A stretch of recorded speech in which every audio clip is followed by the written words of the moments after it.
name is Scott Mizee, and I'm one of the co-directors of npGREENWAY, which is an advocacy group for the North Portland Greenway. We want to continue it from the Easbank Esplanade, downtown Portland, all the way up through St. John's to the Columbia River. This is Jason Starman. He's our webmaster and volunteer extraordinaire. He and I have led a lot of these rides over the last few years, and the point of today is just to answer your questions and let you guys get out and see what the possibilities are. Some of the portions of the trail are built, some of it are not built, and you'll get to see that. If you don't have a map, let me know, I can get you a map. And what we're going to do from here is, this is not built. This is railroad right here, and we can't go there right now. But so what we're going to have to do is turn around, and we'll go up the ramp and out onto Interstate Avenue through the Rose Quarter, and then we'll regroup over on the other side here. That's where it will be when it's built. Well, we would like it to be right here.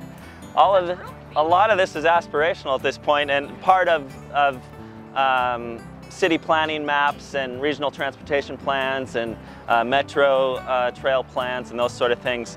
But all of the details need to be worked out. So yeah, definitely. To the very end is 14 miles. If you want to go any further north on the Greenway Trail, you're going to need a boat. But I don't know that we're going to make it all that way, but it's about 10 to 12 miles up to St. John's. Just beyond this point is the Albina Railroad Yards, Union Pacific. That's a key spot in connecting downtown to Swan Island and then further north.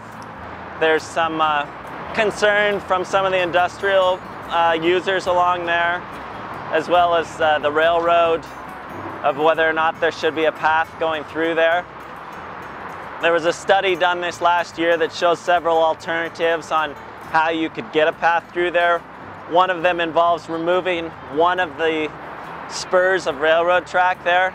The part right up here it's Union Pacific land, and the concrete road that's on top of it is leased, or the road's owned. I don't know how it works exactly, but it's the Ashgrove Cement Company that's there. So there would need to be an easement through there in order to put the trail through. So we call this the Ports of Call Gap, because the trail, we have to go back through the buildings here, through a little courtyard and around, and then we come back to the water on the other side here. That would be something that would have to be addressed. Right along the bank over here, they're trenching for more of the big pipe project. Ideally, we'd love to have the trail go on top of that when they're done and stay along the water here. Right now, I believe it's still shown that it would actually just be a widened sidewalk out here along the busy Basin Avenue that we're going to be going down.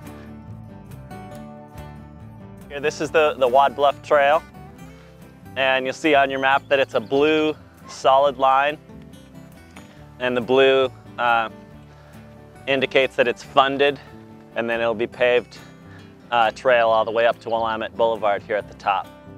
One of the great things about the Wad Bluff Trail is that it provides both access to the Greenway and also access to jobs on Swan Island. As we get past the Wad Bluff Trail, we'll be going around the bottom of the bluff with the university up on top. It's a very challenging portion of the trail, but it's really a key connector from the north to the south. So you'll see as we get around to the other end of it, you'll see the Triangle Park portion of a property that the university has recently purchased. Then we have McCormick and Baxter, which is a Superfund site that was cleaned up a few years ago. And then you get to the railroad, and on the other side of the railroad, Willamette Cove, which is a property that's owned by Metro. But this is one of the few spots along the whole trail where it's all a natural area now. We're hopeful that this will be one of the next sections built. So you got a great opportunity to connect the University of Portland to St. John's, and be a nice node on both ends, or you can actually get somewhere on the trail.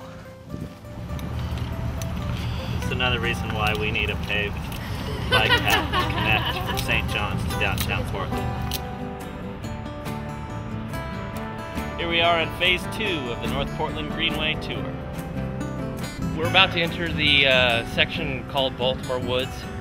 This is an unpaved section right now, but we've just acquired a few properties along the way to make it more realistic to happen within the next few years. Eventually the trail will go down here and down into the lot and down and around, and then it hooks up to Lombard around by Cork and Seal.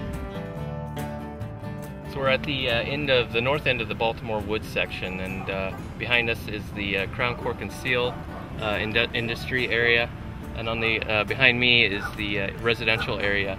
And as the trail comes through here, we're going to be heading towards Lombard Boulevard and into Pier Park, and then over to Chimney. We're in Pier Park.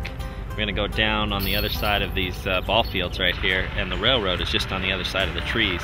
Metro has plans and it funded a bridge over the railroad that takes us from this park across the railroad to Chimney Park. So that should happen in 2011. So this driveway right here will be closed off, is my understanding, and there will be a crossing right here across Columbia Boulevard and head towards the landfill. So the dump is now currently under a master plan, and they're going to be planning a trail around the perimeter. The back perimeter of it will connect all the way over to Kelley Point Park, so we don't have to take Lombard anymore. But if you go to the top of the hill here, urban legend says that you can see Mount Rainier, St. Helens, Mount Adams, and Hood Mountain from the top. Hood Mountain? So that'll be pretty exciting. Mount Hood. This part is referred to as the Port of Portland Trail. And it dead ends down here because it can't go, there's no bridge over the slough. In between the Port of Portland Trail and this trail, there's about 100 yards that is not finished, so that's why we came in via the drive. But that will eventually be connected, and then once you go this way on the fork, it takes you all the way up to the confluence of the Willamette and the Columbia and sandy beaches. Here we are at the northernmost point of the North Portland Willamette Greenway Trail. Had a great ride.